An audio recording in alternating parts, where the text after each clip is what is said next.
अब खबर महाराष्ट्र से, जहां आरक्षण की जंग रंग लाई है।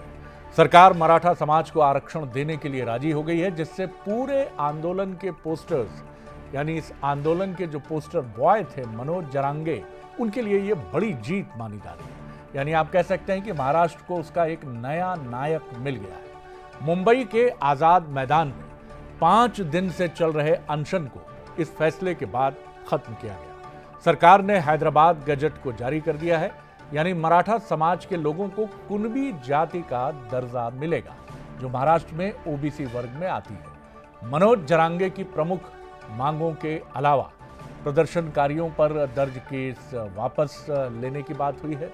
प्रदर्शनकारियों की सुरक्षा और कार्रवाई करने वाले पुलिसकर्मियों पर एक्शन लेने की मांग पर भी सरकार सहमत हो गई है। आपको ये बता दें कि मनोज जरांगे ने 2021 में 90 दिनों तक आंदोलन किया था।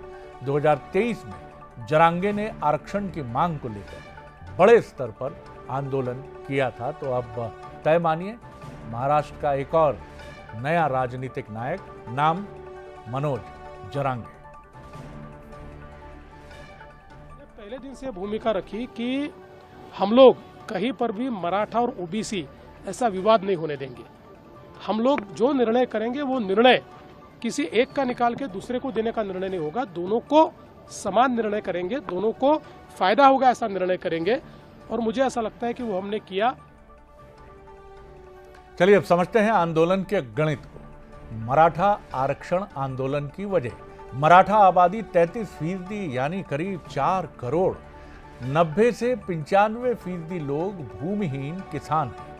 खुदकुशी करने वाले किसानों में 90% मराठा, यानी मराठवाड़ा और विदर्भ का बड़ा क्षेत्र इन किसानों से भरा पड़ा है। मराठा खुद को कुणबी यानी कृषि समुदाय का मानते हैं। महाराष्ट्र में कुणबी समाज को ओबीसी का दर्जा है और इसीलिए मराठा समुदाय ने ये आंदोलन किया।